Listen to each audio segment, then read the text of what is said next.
Hi everyone, and welcome to this new Energy Work webinar. And I'm very, very happy to say that we've got Dr. Dan Keown right here, just be with us for an hour. Really excited about that because, as you probably gathered from the emails, I've got both his books here, and I really do think his work is very, very important. And he's got a really interesting project as well to announce. So please say hi in the chat. We've got Diana and Kat on the chat today. They couldn't keep away. So welcome, Dan, and thanks so much for spending an hour with us this evening. Thank you. Okay, so we've got some slides already, and here we go. We've got a really packed program for the next hour, so I hope to keep you interested. I'm going to give a little introduction to Dan to start with, talk a little bit about how I really believe it's the start of a completely new paradigm for healthcare, and then we've got three of what I call Dan Keown's greatest hits.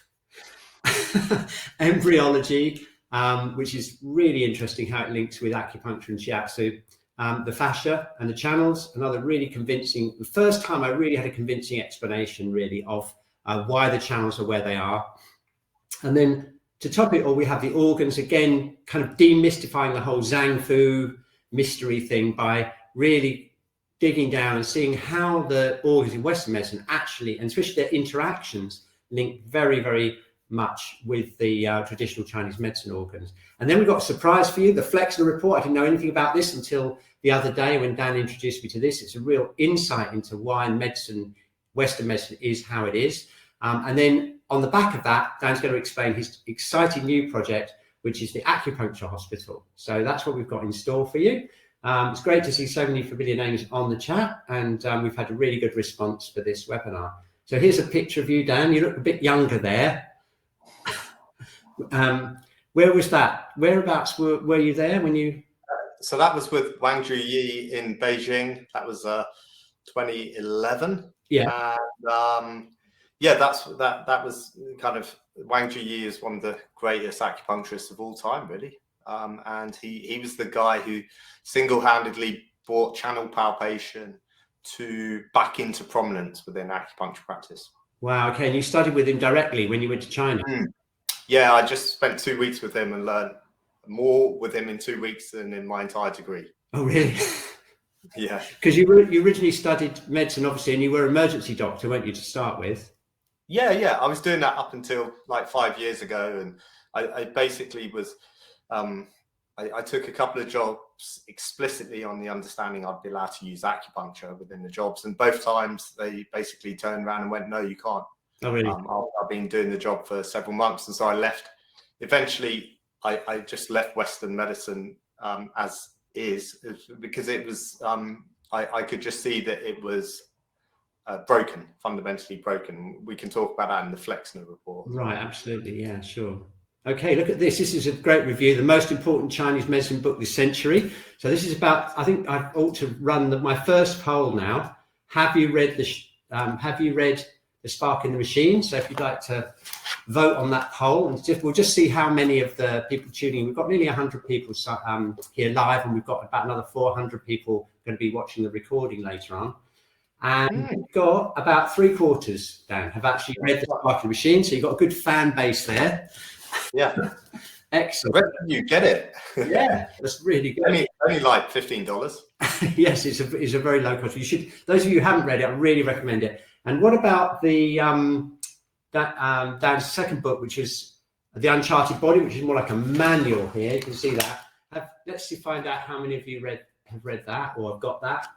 Have you read The Uncharted Body, or even just bought it and have it on your bookshelf? Let's just see if that's the same number. So 50-50. Yeah, it's more like going from like 50-50 here at the moment. Oh no, we've only got about a third of actually. So there we are. That's your next purchase. I'm going to go a bit deeper into the Spark machine. It's more of a textbook really for for shiatsu or acupuncture if you're interested in the kind of new paradigm. And that's really what I wanted to say. I think that what we're looking at here is we're looking at a way that we can kind of encompass Western medicine, encompass Chinese medicine, and sort of go to a new understanding of how the body works. So I really think that's, you know, a really important moment, really. And it's not just your work, Dan. There's also lots of other threads that we're pulling in from new energy work that with various different experts that are really starting to provide that. And I think it's a really exciting time. You know, I think when I started in shiatsu many years ago, it was such a weird thing, you know, I mean, just so unexplainable. It was all wrapped up in mysticism and mysterious terminology and things like that. And it's just so great to have it start to be grounded in real understanding of what's going on. So I guess I'd just like to hand over to you now. I've got 3 of your greatest hits here. I guess this is what a lot of us have experienced, you know, learning Chinese medicine, the fact that it's incompatible with Western medicine. Key is always, they will say it's never been found, channels don't exist, and the language is fairy. I don't know what you've got to say about that. Yeah, so yeah, thanks for that introduction, Cliff. And I think a new paradigm is a nice way to put it. In a way, it's really an old paradigm. It's really the Chinese description of the body is in fact so much more complete, so much more simple, that it's going to end up with Western medicine underneath this description of the body. It will become a branch effectively of medicine, of which Chinese medicine is a much more sophisticated understanding of how the body works. So this first point, incompatibility, well, that answers, if you read the Spark in the Machine, for instance, you know, the first part of that, What God Forgot to Tell Surgeons, it really just explains how we have to have this energy running through our bodies in order for it to be organized. And this is effectively what qi is.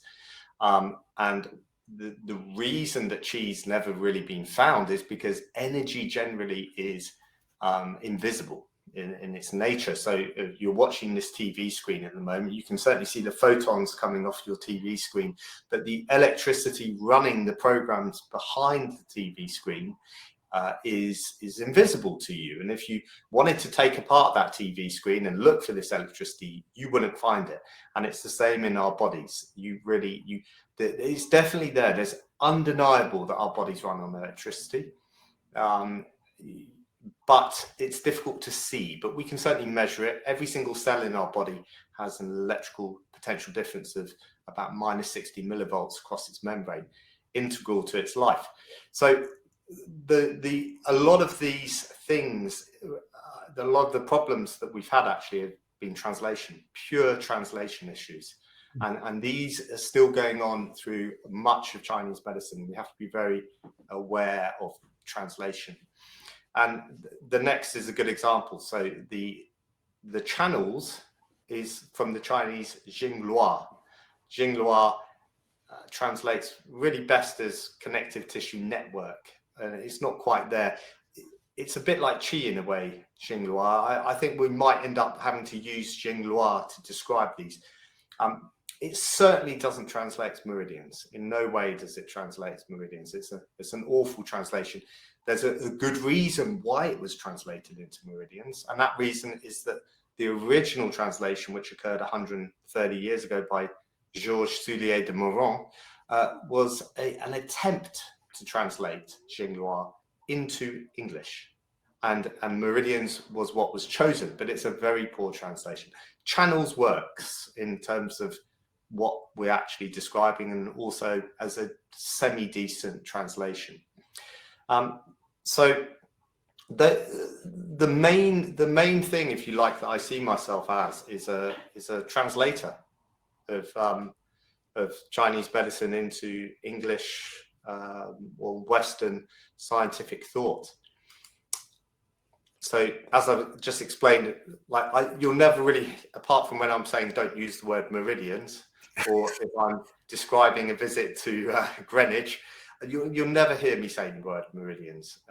It's just that there's very good reason not to use it as well, because a meridian suggests something there, and if you use the word meridian, anybody will say, well, show me the meridians. Whereas if you use the word channel, they instinctively understand that that's an absence of something. It's a space between two structures. And every doctor out there pretty much will intuitively understand that there are channels in the body. So it's a very good reason not to use that. This is quite there's a good story behind this, actually. I don't think we'll quite have time for, but most people do not understand the Chinese letters at all. And there was a tattoo artist over in America who ended up in jail for tattooing various obscenities on people's backs when they wanted like courage or honesty or something on their back, and ended up in jail, and then ended up in solitary confinement in that jail, because when he was in jail he was making a bit of money doing tattoos and did the same thing again. No. And, had to go to solitary confinement for his own benefit. But most people don't understand what the characters are, and like this is important to understand. Actually, even experts within Chinese medicine haven't necessarily got the characters right. I was just talking to Cliff earlier about even the great Machiocchia. Yes. I got that. Machiocchia, who wrote obviously those seminal texts on Chinese medicine, he actually admitted a few years before he died, he said, "Oh, we got the character for Ren wrong. We looked at the wrong character. It doesn't mean conception at all." And that makes perfect sense to me, because it's if you're going to translate the Ren channel, in fact, it doesn't translate, but it is the yolk channel, as in the yolk in eggs. It's the yolk channel. In fact, the character for Ren, if you look into it, is a really good description of what's going on, and tells you a little bit about how the channel works as well. But it doesn't mean conception. So we have to, like, the language is often inaccurate. And that's just two examples. Even chi, I would say, translates best as spirit rather than energy. I think chi, spirit, is a better translation. So we kind of covered this. It's like the elephant analogy and the blind people. It's like, they're all feeling different parts of the elephant and describing different things. Now, are they all wrong? Are they all right? Or are they just not quite understanding the big picture? And that's what was going on with the West's attempt to understand Chinese medicine, is that it was lots of mistranslations, and also there was a lack of humility in thinking, hey, maybe they understand something about the body that we don't really get yet. Right. And that's what was going on. Mm. So this leads on to embryology is this subject within Western medicine that is immensely important, whilst at the same time being immensely ignored by doctors.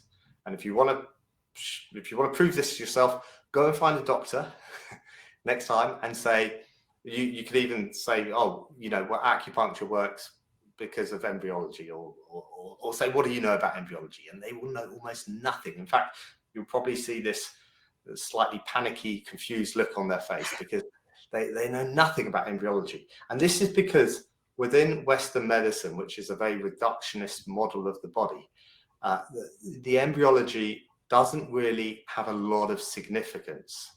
Even though, if you think about it logically, embryology is the most important thing for our health, because any tiny error occurring in the embryological process often will lead to death in utero. But if it doesn't lead to death, will cause all kinds of problems in later life. And in fact, even stuff like just having a slightly smaller placenta will lead to hypertension in later life. And so this is the most critical part of our life. If it's the most critical part of our life, it's the most critical thing to understand in order to understand our health. And in fact, this then makes perfect sense in terms of chi, what chi is. And it gives us a really good grasp of starting to understand the importance of chi, because the key thing within embryology is that the embryo has to organize itself. It starts from a single cell, as you can see, and it divides and divides, but as it divides, it starts organizing itself. And within Western science, the embryologists know full well that this is the most important question. How does the embryo organize itself? But they just can't really answer it. And the reason they can't really answer it is because effectively there's an electrical energy, an old-fashioned morphogenetic field that organizes the embryo as it develops. And this energy is holistic. In other words, it's an aspect of the entire embryo. And it's very difficult to cut this energy in half effectively. And in fact, it's impossible. So they can manipulate this energy and grow two heads and that kind of thing. But fundamentally, they can't subdivide it. They don't understand it. It's semi-mystical, in other words. And this is what chi is. This is a really good example of chi. So it's an energy that organizes the body and allows it to grow and organize as it grows. Now, in us old fuddy-duddies, we still have that energy going on, but it doesn't have to kind of organize us from, you know, it doesn't have to build the body anymore. It just has to keep the body running smoothly. And sometimes that energy can go wrong. It flows in currents, chi, and the currents flow in the channels. And sometimes it goes wrong. When we start to understand that, we start to get a kind of nice parallel between what the Chinese are describing and a very materialistic, if you like, or energetic model of the body that fits well with how the West describes how the body operates. It's just they haven't got this concept of energy organizing the body. Whether that's deliberate because they don't want to go there, or whether it's accidental, I don't know. It might have something to do with Flexner, okay? Is that later, right? Yeah, it does. I mean, Flexner is really important, actually, and to understand where we are at the moment. And he has to be unwound, effectively. So we don't need to talk about sex, do we? Yeah, you can just go past that if you want. We'll go on. So we'll speed through this. This is a much longer lecture I give, but basically what we're seeing here is a ball of cells, not particularly organized. Then they organize themselves. This is a Western IVF terminology, compaction. Compaction could be called communication. If you look at that right-hand slide, you can see there's tiny tendrils or filaments between the cells. And the cells have started communicating. And in IVF science, this is the money shot on the right-hand side, because they know that this embryo on the right-hand side will go on to form a baby, whereas if it just stays like cells that aren't communicating, or as they call it, compacting, then it won't form a baby. So something is occurring on this right side. The cells are communicating, they're exchanging energy and information. That's what chi is. That's chi in action. And it goes on and on. It gets, the complexity just keeps getting crazier and crazier. And this is why doctors just go, I can't deal with this. They get to this stage here, which is the trilaminar disc, where you have these three layers: endoderm, ectoderm, and mesoderm. And actually, from our point of view, this is really interesting, because endoderm is Tai Yin, ectoderm is Tai Yang, and the mesoderm becomes the four middle divisions: Xiao Yin, Xiao Yang, Shui Yin, and Yang Ming. That's the four middle divisions. But the inner and the outer, the endoderm and the ectoderm, become Tai Yin and Tai Yang. So embryology at this point really does give us a very clear understanding of the body. And in fact, this is why I say it's Cliff described it as a new paradigm, because it is a new paradigm. These divisions are so primal, they're so integral to how our body forms and develops, that you can then, with cells that all form from these layers, behave in very, very similar ways. And for that reason, if you know that a cell is derived from endoderm, Tai Yin, it's going to behave in a similar way to all the other cells that are derived from endoderm. And so you can make predictions. And so this paradigm allows us to make predictions about how the body's going to behave, which is something that Western medicine can never do. It can't make any predictions. This is actually the beginning of what's called the neural tube, which is in Chinese medicine becomes the Du channel. So as you can see there's a clear channel in the middle, right in the middle of that, with the what looks like an eye. The space, the black space, is the channel, and the cells around that, which are derived from the ectoderm or the outer skin, that becomes the Du channel. And the complexity just keeps getting bigger and bigger and bigger, more and more crazy. And at this point, doctors have just switched off because it's just too much, and it doesn't have any implications for Western medicine. So I've kind of covered this a little bit already. What organizes this? This is the central question in embryology. It really, it's, if you could answer this question, you get a Nobel Prize, effectively.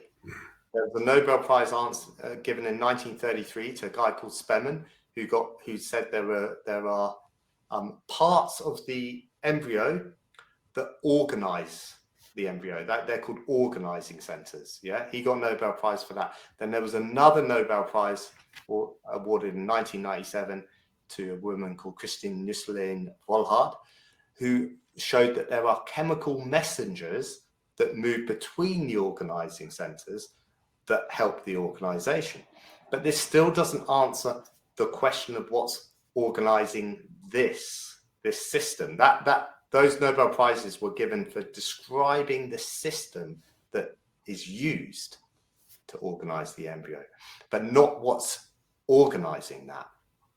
And you might just think, oh, well, that's genetics, but that's basically meaningless. Just answering genetics as a kind of explanation for why the body behaves in the way it does I was going to say you might as well say chi, but actually chi is very accurate if we can agree on what chi is. So basically the answer to what organizes this incredible complexity is at one level morphogens, but really what it is chi. And the reason I bring in something called systems theory at this point is because when we start looking at how the body is organized, which is, as I explained, Nobel Prize #1, there were organizing centers. Nobel Prize #2, there are things that move between the organizing centers that arrange the body, chemical messengers. We start to develop a pattern of the body that looks a lot like how we organize, for instance, the internet. So this is a map of internet traffic. And internet traffic goes from large nodes like Google through large channels like fiber optics to other large nodes like Facebook, and then onto you. So this is how the internet is organized, through large nodes and channels. And then the same is true, for instance, of car traffic. So car traffic doesn't just move from where I am. I don't just drive straight direction to say where Cliff is. Yeah, I have to go through these channels known as roads, and I have to go to intersections where I'm organized and move on. And so the body effectively does this same thing to organize itself. And if we drew a map of how the body has done this, how it's organized itself, we'd basically find that the map looks exactly the same as the acupuncture channels and the acupuncture points. So that's what these pictures that you see, what these ancient drawings of the body that look like tube maps, don't they? Actually, looking at them, if you're in the US, the tube map is the London Underground map, or if you don't have to be in the US and Canada. So they look exactly like a tube map. I've don't know why I've never thought that before, because it's and that's kind of what they are.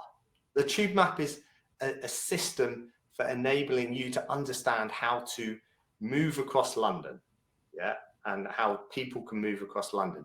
These maps are a system for understanding how chi moves through the body and organizes the body. And this is important to understand. Chi isn't just there chi isn't there full stop to enable us to practice acupuncture. Chi is there to enable the body to organize itself, to enable every single cell in your body to know exactly what it's supposed to be doing, where it's supposed to be, and how it's supposed to behave. Yeah. Now, yeah, sure, the cells have got this genetic recipe book effectively within them, yeah, that says, you know, it's like a cookbook, but there's something telling those cells what parts of the cookbook to read and how to read it. And that is what chi is. I was just thinking about number, just the fact, Dan, I was just thinking, when you think that in Chinese medicine, we've got very small numbers. When you think about Western medicine, you've got so much complexity and so much detail. And then when you think about Chinese medicine, we've got like yin and yang, we've got like 2, 6 divisions, you know what I mean? There's only 6 of them. Yeah. Only 12 channels, you know, and then you've got Ren Mai and Du Mai. But then I suppose if you think about that in terms of embryology, it makes sense that if those numbers are going to make sense, you're going to have to go back to very primitive levels of embryology where there were only 3 layers, or, you know, whatever. Yeah, that's right. Well, what happened so in my first book, The Spark in the Machine, I talk a lot about embryology. Yeah. And then in the second book, The Uncharted Body, I wanted to try and explore aspects of that I hadn't really understood within the Spark in the Machine. Mm-hmm. And one of them was really about how the 4 middle divisions really worked and fitted together, and how they developed. Yeah. And it turned out when I started to dig more into the embryology, it just became too blurry, effectively, what I'd call blurry. Yeah. Now the reason for this is simple. At the point where these divisions are forming, yeah, so we've moved beyond that simple trilaminar disc where you've got endoderm, ectoderm, mesoderm. Yeah, we've moved beyond, so don't stress too much about the thing here, but you can see in that bottom picture on the right, you've got like effectively 3 layers. Yeah. And the top layer is what's called ectoderm, and the bottom layer is endoderm, and you can see all these cells pouring into the middle aspect. That's the mesoderm. There is we've got a question actually about the ectoderm, but it's gone. The ectoderm is the top layer, isn't it? Yeah. In this picture, yeah, the ectoderm is the yeah. So the ectoderm, it's not labeled actually. It's labeled epiblast in one of the other pictures. Yeah. So it's basically ectoderm makes your skin. Right. Yeah, and it also makes lining of the amniotic cavity. So ectoderm is skin, endoderm is skin of your inside. And so when you start looking at the embryology of these middle 4 layers, it becomes what I would call blurry. And the reason for that is that at the point where these layers are effectively forming, the embryo is probably 1 millimeter or 2 big. Yeah. So I don't know the exact size, but somehow you've got to like take pictures of what's going on, and ideally you want to take pictures as it's going on, as it's living. Right. Because like as soon as you kill it, you change it, and you mess everything up. Yeah. And effectively there aren't really the pictures, there aren't really the understanding. It's all just a bit of it's there, but it's very blurry. So another way of looking at this is looking at our kind of primitive ancestors, and especially the jellyfish. And that's why, like, if you buy the Uncharted Body, you see the jellyfish runs through the entire book. And the reason for that is because the jellyfish just gives us a very, very simple understanding of 3 layers, how a 3-layered body would function. And in the jellyfish, you've got the skin of the outside, which is the ectoderm, exactly the same ectoderm as ours. You've got the skin of the inside, the digestive tract, which is the endoderm, Right. which allows nutrition to come into the jellyfish. And then you've got this middle layer, which is the jelly, which in higher animals then divides into 4 layers, primarily to create a heart to pump nutrition. Right. Yeah.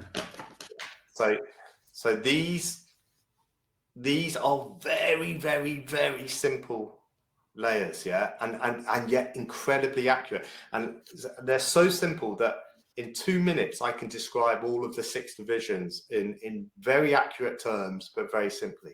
I think we didn't put this particular slide on, but I'll show you. It's actually on the cover of the book, isn't it? This graphic that you came up with. Yeah. So that's another way of looking at the 6 divisions. Yeah, this was So one of the problems we've got with the body, understanding the body, is the fact that we're talking about a 3-dimensional entity. Yeah. And anytime you try and put it into 2 dimensions, you're not gonna accurately represent 3 dimensions. Yeah. If you do it like a Western anatomist would do it, yeah, and like kind of slice like through the body, and there's a slice that comes up later that will show, then you're just gonna kind of you just got to slice, and it's kind of completely inaccurate in terms of it doesn't really show functions and stuff. Although it's very accurate on one level, it's very inaccurate. So actually, a lot of the time to explain this stuff in terms of illustrations, you have to create what's the word I'm looking for? You have to create like images that aren't anatomically accurate, Yeah, but are functionally accurate. Yes. I can't think of the darn word. Yeah, they're grammatic, aren't they? They're pictographic. They're very similar to actually the very ancient drawings that we get in Chinese medicine drawings, aren't they? Yeah. That's it. Like this image, it's actually, I would argue with any doctor that is very accurate. But you might need a little bit of explanation about what's going on in it. But it's very accurate. For instance, the spleen, which is visible in there, is connected to the pancreas in exactly that way, and connects to the kidney in exactly that way. And you could learn like very good anatomy just from that picture if you understand what's going on with it. And it also shows the interrelationship. But there's only 6 divisions in there, so they're all color coded.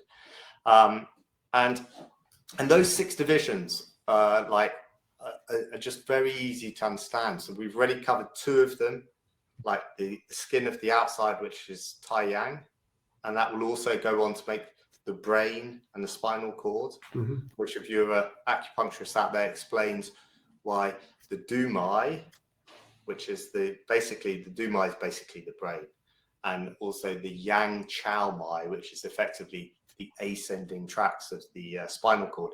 The opening points of those are on Tai Yang, and that's because the ectoderm makes them. So that's the Tai Yang is just the skin, which makes the brain and spinal cord as well. And the Tai Yin is the skin of our mouth, which goes on to make the skin of our digestive tract, which goes on to make the lungs and also the pancreas and the spleen. I've got a question about that, actually. Can I just put this question up? Because Vika says, what is the reason that the skin belongs to the lung in TCM? And you... Yeah. So within this 6 division model, it doesn't so much, but there is it's often described as the 3rd lung, and it's that from my clinical, I agree in terms of people who come in with eczema. I will often consider lung as being the primary cause, but then I think what's going on with the skin there is it's breathing it's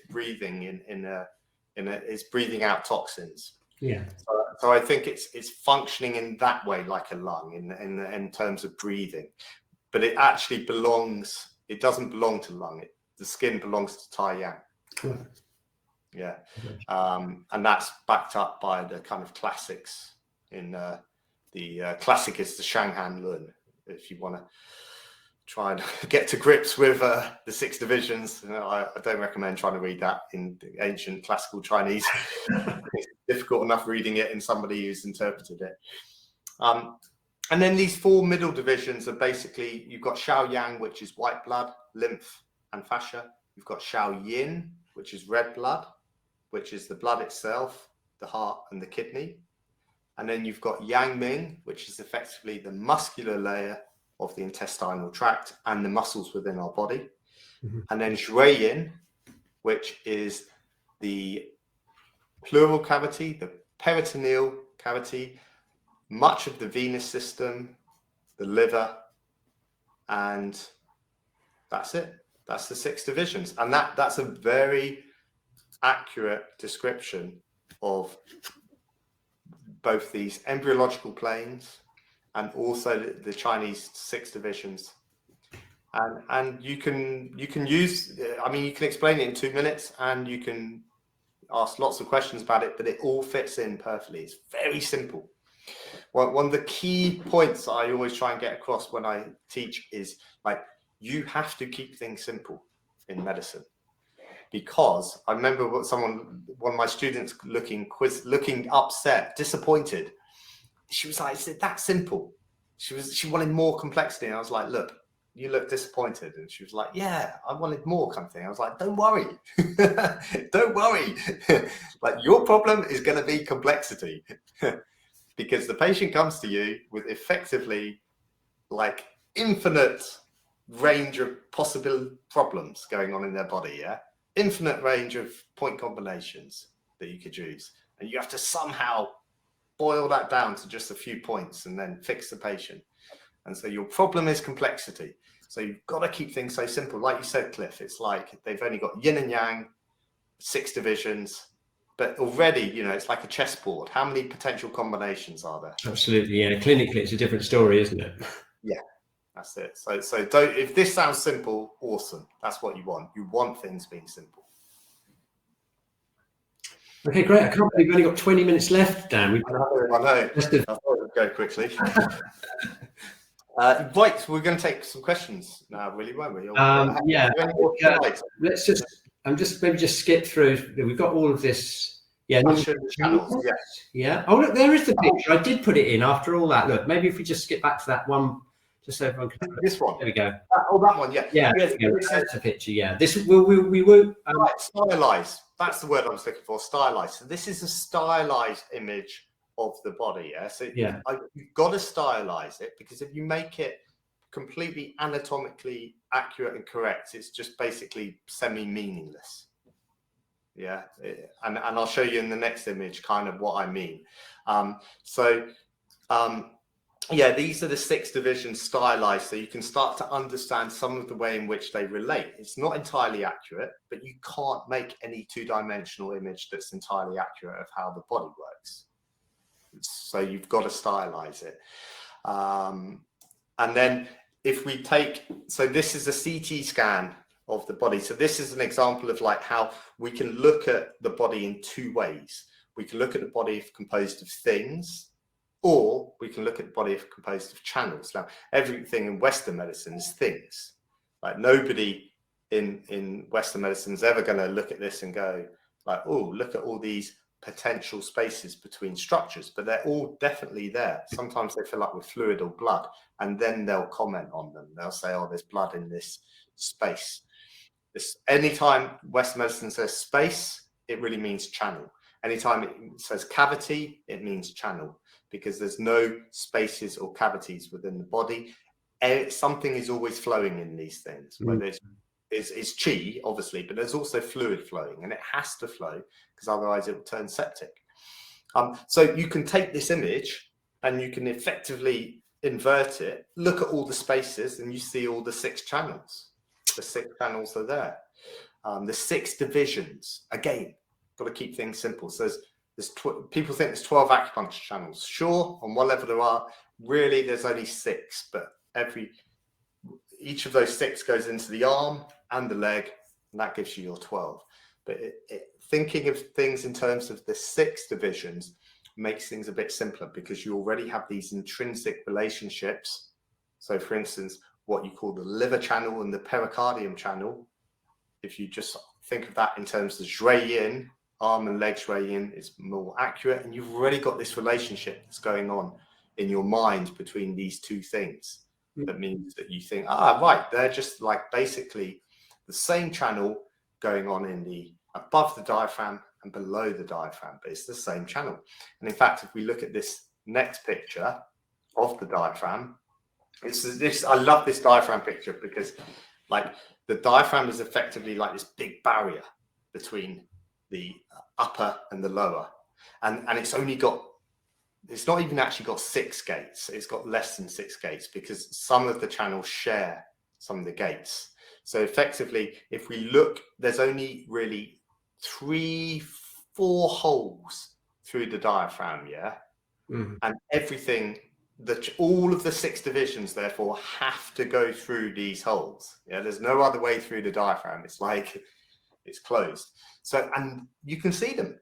So the vena cava goes through one of them, and that's basically Zhui Yin. Like I said before, the liver, the pericardium, the pleural cavity, and it also encloses the veins. So that's the vena cava, Zhui Yin. Then we have the esophagus goes through another one. Now, the muscular layer of the esophagus is Yang Ming.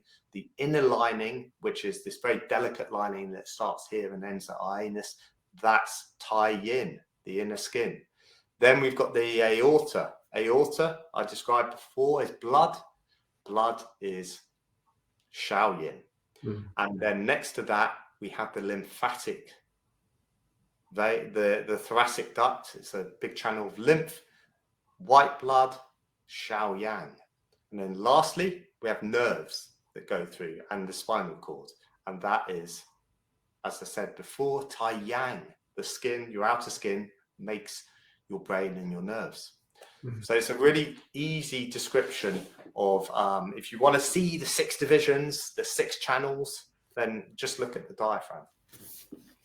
We've got quite a lot of questions, and what I've done actually, Dan, is I've actually loaded up the slides as a handout, and I'm going to share that handout because we've got far more material than we're ever going to be able to cover in 1 hour, and that's my fault because I helped you put the slides together, and in my enthusiasm, I put way too much material in here. I'm going to share the slides so you can download the whole PDF and look at later. So maybe we can just skip through stuff. So I know we want to get onto the Flexor report. I know a lot of people haven't heard of the report, and I think it's really important that that we do that. And then, of course, we want to hear about your acupuncture hospital as well on the back of that. So yeah, because that's why basically the Flexor report is why we need to do the acupuncture hospital. The pre-Flexor report, there would have been an acupuncture hospital. There would have been one already. Yeah. And a shiatsu hospital. Yeah. They would already exist.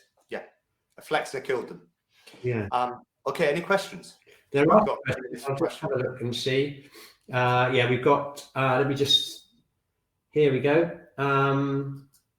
This is Donna. She said, would you like the endoderm to the enteric nervous system? And is it like the second brain? This is the tie-in to her question is. The enteric nervous system is, enteric nervous system. Are you talking about the parasympathetic? Possibly. Enteric is gut, isn't it? Enteric gut nervous system. Okay, so you'd have to define exactly what you meant by enteric nervous system. If you're talking about the parasympathetic nervous system, then that corresponds to Yin Chao Mai, which is one of the extraordinary channels. All right. Okay. Yeah. Parasympathetic. Sympathetic nervous system is Tai Yang. Right. Okay. Yeah. We've got Fanny who just asked a question. I think she's just. Oh yeah, no, I think that's been answered actually, Fanny, your question's been answered in the chat. And this is Courtney has asked, is there a predictable directional order in which the cells arrange themselves from 2 dimensions into the 8-cell arrangement? No, not as far as I know.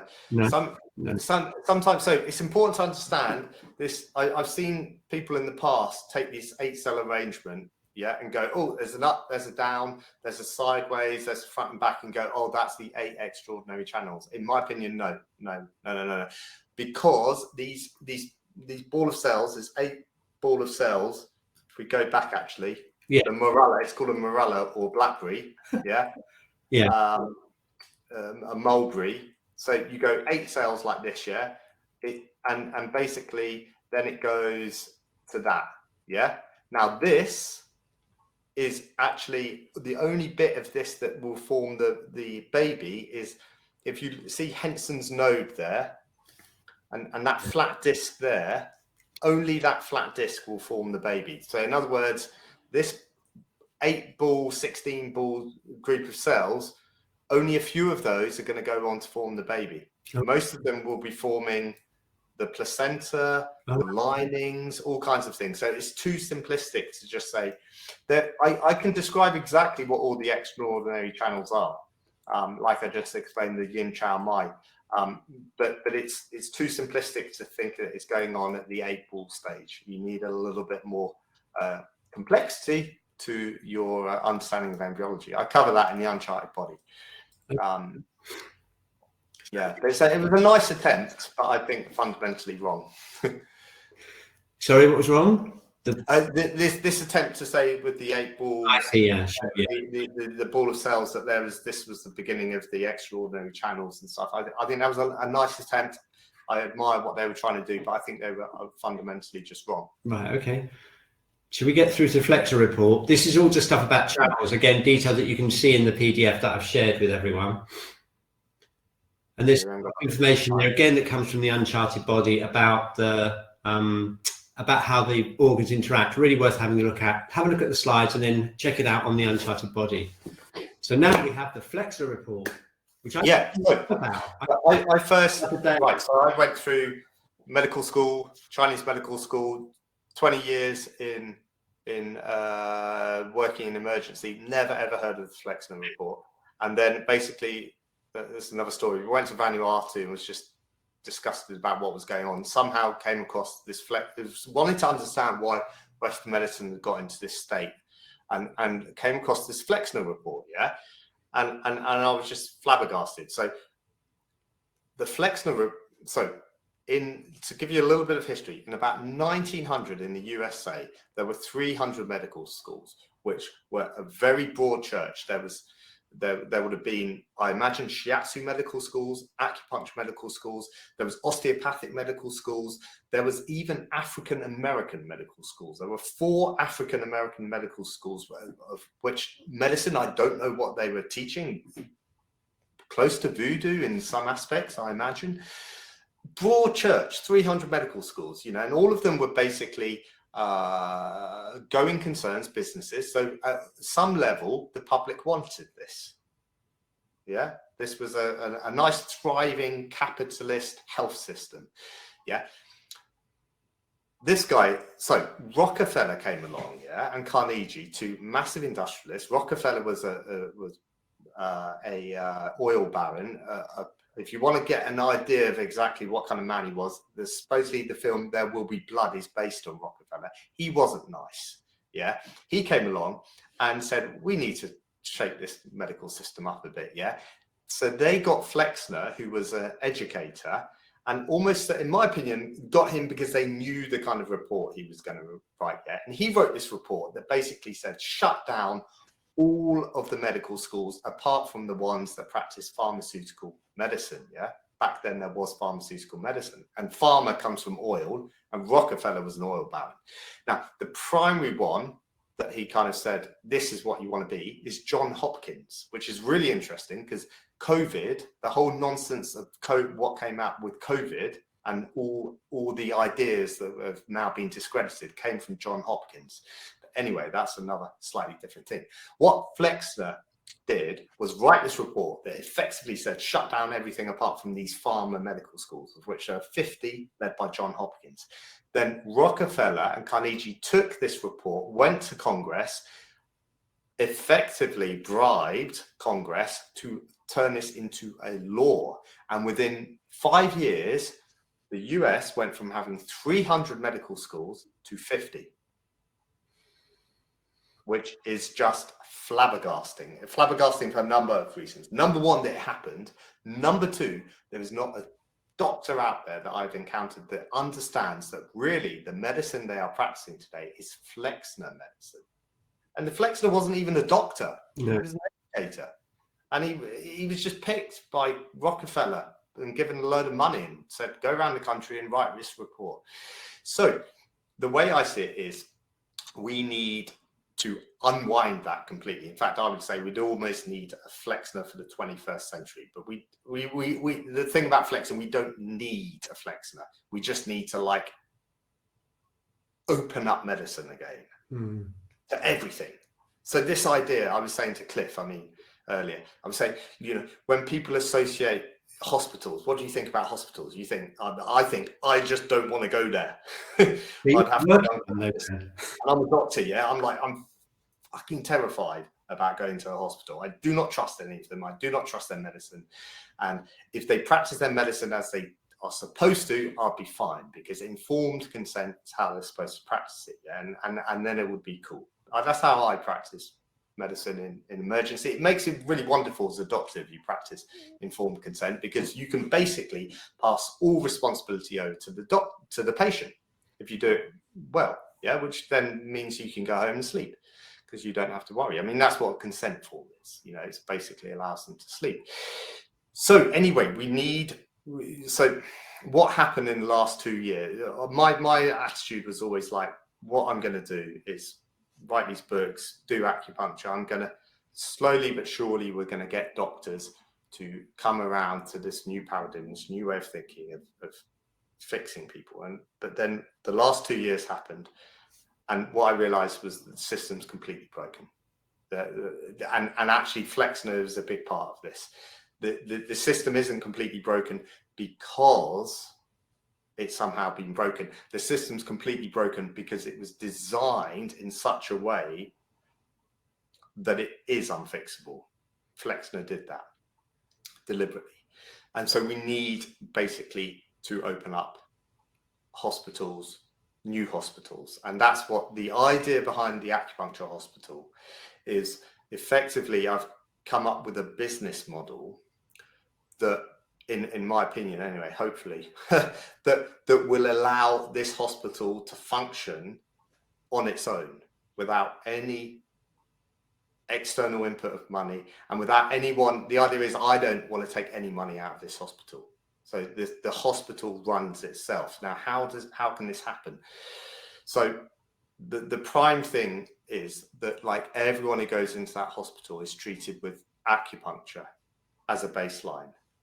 Now, I know as a doctor, people said to me, like when I first started doing acupuncture, they said, oh, Dan, you're going to be so successful. I mean, you're a doctor, you're doing acupuncture, people will trust you, blah, blah, blah, blah. And I was like, no, I don't think it's going to be that simple. I'm still going to have to get good results in order to be like successful. And actually, it was even more difficult than I thought to get good results. But now, with the results I get with acupuncture, I know, because I know both systems, yeah, I know what to expect within the Western system. And when I get these results, like somebody came in the other day who'd had, 2 weeks of effectively viral meningitis, CT scans, lumbar punctures, thousands and thousands of pounds worth of treatment, and within one treatment of acupuncture, she was basically completely better. Two treatments completely better. Yeah. And this is a better model of medicine. This is a model of medicine where basically nobody has to go bankrupt, where the patients get better, where the patients want to go to a hospital because they're like, that place is going to fix me. And effectively, to get this model going, I need two things. I need patients and I need students. Students who want to learn acupuncture, like in a really, really well, effectively, and somewhere where you're going to see loads and loads and loads of patients, yeah, because the patients are going to come there because it's only £20. So it's based on a student clinic, and you're going to run this in Tunbridge Wells, is that right? Yeah.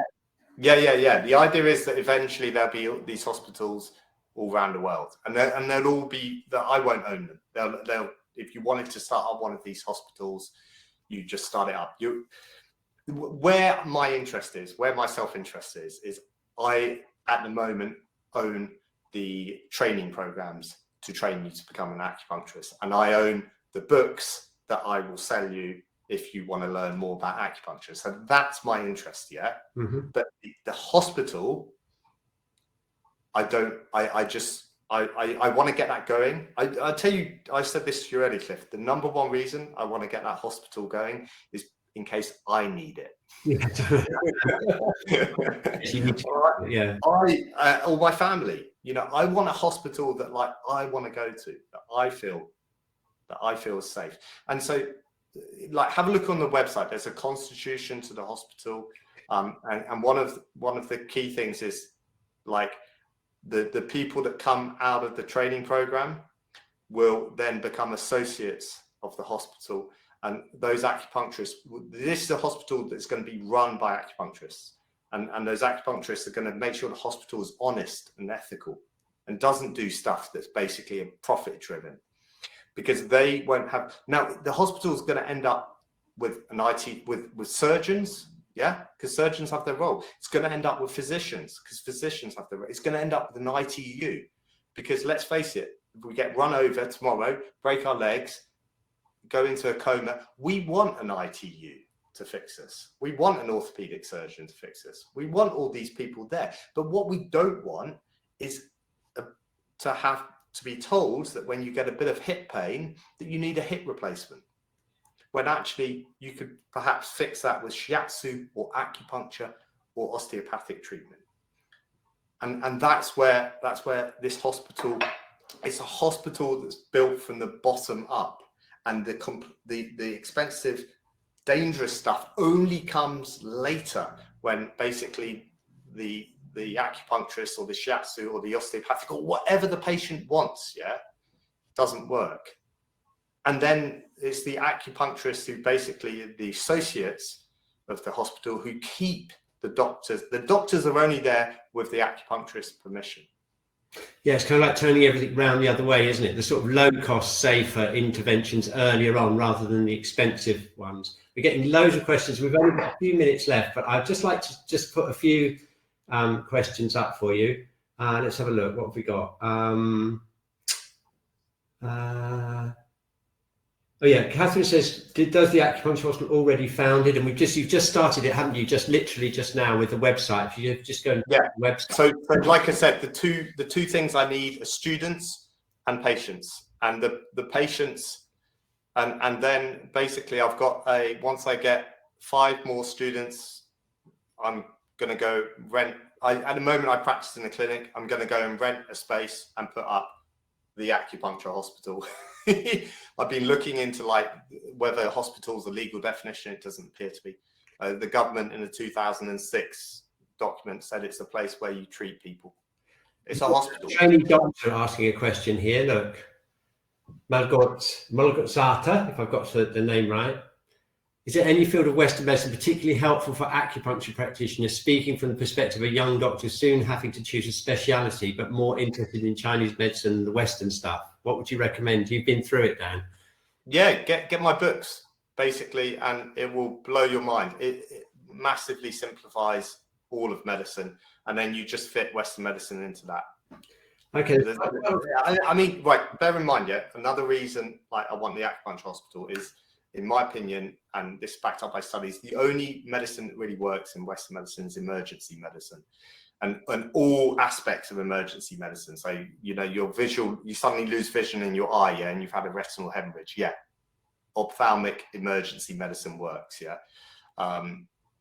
Equally, you can't see because you've got cataracts. Okay, that's kind of an emergency, yeah.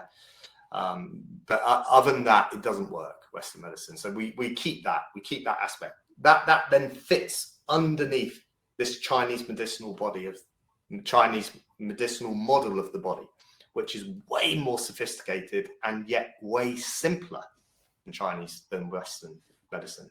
A simple question for someone who maybe doesn't live near Tunbridge Wells. You do the online course first or come directly to your hospital? I suggest they get in touch with you, Dan. Yeah, get in touch with me. So my plan, as I said, my plan is eventually there'll be these hospitals everywhere. I'm trying to build, it's really important at the moment, I'm building a model. So I hopefully, and feedback to me, have a look at the Constitution. I want to build a model of a hospital that will work and is reproducible. Part of that model necessarily involves quality control. So at the moment, everyone will have to kind of go through my course. I mean, that's my self-interest in it. But ultimately, at some point, even that might not be necessary. But it's important. Quality control is really important. That it's so important. I mean, it's taken me 15 years to get to this point. 17 years to get to the point where I feel like I can do this. Yeah. And what I really want to do is be able to get practitioners there in about 3 years.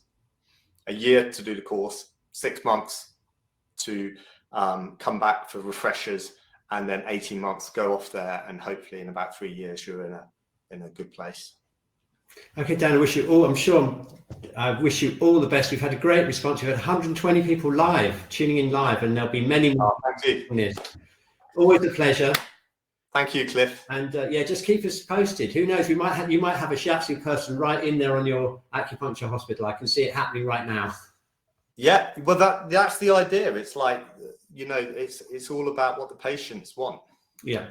And what the acupuncture, you know, if the acupuncturists are like, look, patients want shiatsu, the shiatsu, you know, you could have a little shiatsu school effectively in there as well. Absolutely, yeah. Okay, got to say goodbye. Thank you so much, and I'm just going back on. Thank you all for listening, and please do have a look at the website and contact me. And you know, this is really something for the community.